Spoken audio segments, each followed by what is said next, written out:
রাজু তুই সিগারেট খাস? এই যে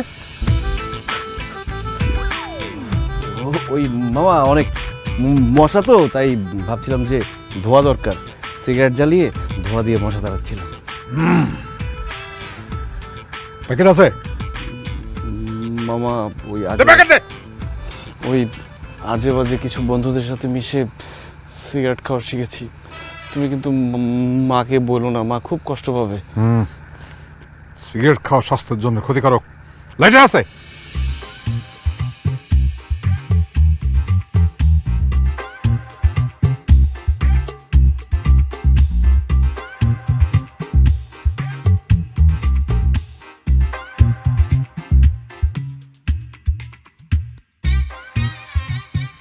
কি মামা, হ্যাঁ তুমি সিগারেট খাও? ওই আজে বাজে বন্ধু বান্ধবদের সঙ্গে মিশতে মিশতে একটু অভ্যেস হয়ে গেছে আর কি। যে সিগারেট খাই এটা কিন্তু তোর নানি আর তোর মামির কবি না। ঠিক আছে, তো তো তোমার সামনে সিগারেট খাবো? এইরকম গোপনে গোপনে খাবো, লোকের সামনে খাবো না। একা একা সিগারেট খায় না কোনো মজা নাই, দুইজন হইলে একটু জমায় সিগারেট খাওয়া। আমি তো ভয় পেয়ে গেছিলাম।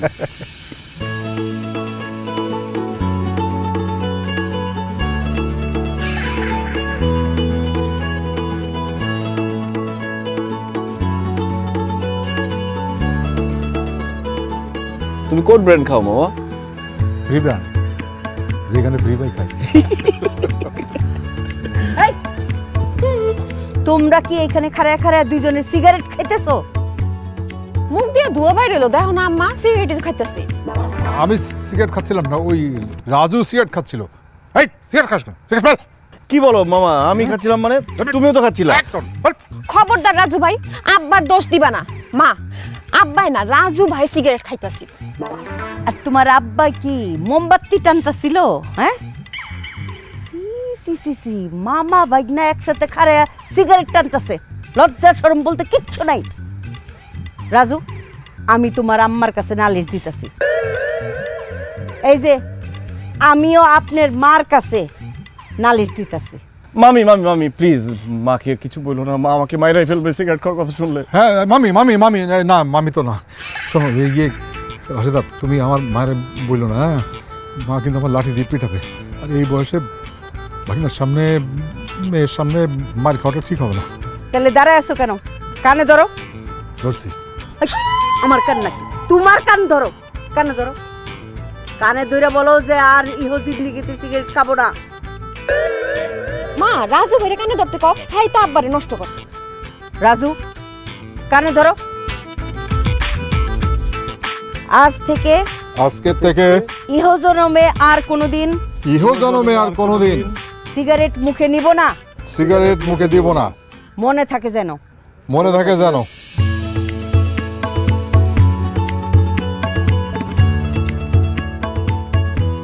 ধরা পড়ে আমাকে ফাঁসাইছিলা। প্যাকেট আছে? কি বলো, আমি কি সিগারেটের কার্টুন নিয়ে আসছি নাকি? ওই প্যাকেটটা কই, দেখ না কোথায় পড়ছে। দেখ দেখ বুঝিস।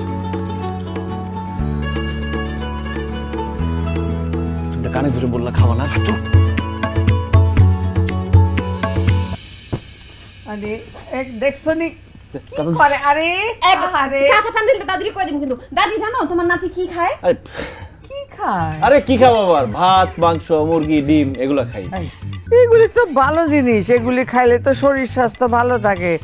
হ্যাঁ, তুই ওর পিছনে এরকম লাগতোস কিসের জন্য? লাল ভাই, কি বিয়া শাদী করণের ইচ্ছা নাই? হ্যাঁ, বিয়ে শাদী কিভাবে করবো নানু বলো? যাকেই বিয়ে করতে যাই পছন্দ হয় না। তোমার মতো চেহারার একজনকে যদি পেতাম তাহলে বিয়ে করতে পারতাম। তুমি যে সুন্দরের সুন্দর। ফাজিল এক সর লাগাম। ইস, ফাজিল করতেছো, কিন্তু লজ্জায় তো ঠিকই লাল হয়ে গেছো। আচ্ছা দাদি, তুমি যখন বিয়া করছো, তুমি কি প্রেম করে বিয়ে করছিলা নাকি বাপ মায়ের পছন্দে বিয়ে করছিলা? হ্যাঁ হ্যাঁ নানু, বলো বলো বলো, শুনতে চাই। আমগো সময় কি এইসব করণের সুযোগ আছিল? হ্যাঁ, আমরা তো এই ঘরের মধ্যে আর উঠানেও যাইতে পারতাম না ভালো মতে, আবার ওই এইসব আরেক পুরুষের দেখা পোলারে দেখা ভালো লাগা ভালোবাসা কি কইতাছস?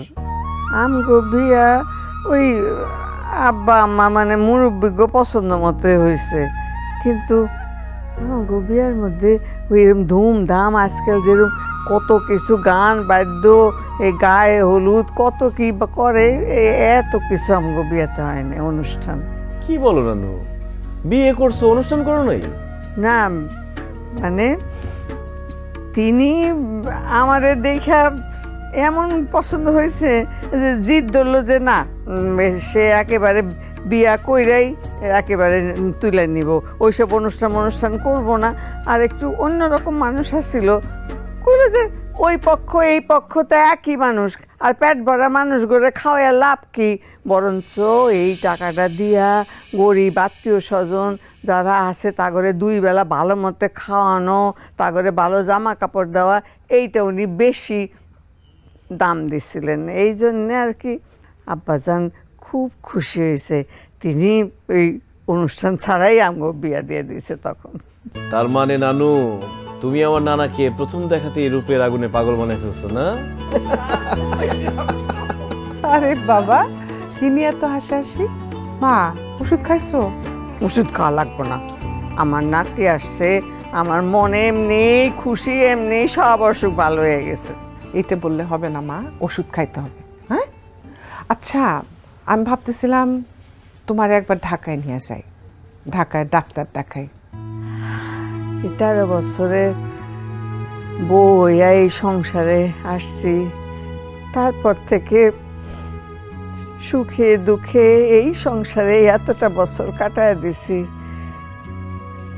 বাকি যে কয়টা দিন আছে এইখানেই থাকতে চাই, এইখানেই আল্লাহ পাক যেন শেষ নিঃশ্বাসটা দেওয়ার সুযোগ দেয়। আমি কোথাও যাব না, আর তোরা এই আয়সা আমারে দেখা যাস তাইলে আমার মন শান্তি। আল্লাহ আজকে যদি তিনি থাকতেন সকলে এরকম একসাথে দেখলে কত খুশি হতো। মা নানু বাদ দাও, মন খারাপ করো না। আচ্ছা নানু খালার খবর কি? খালাকে ফোন দিয়ে আসতে বলো না, সবাই একসাথে থাকলে অনেক মজা হবে। খবরদার করছি, ভুলো ওই নাম আমার সামনে উচ্চারণ করবি না।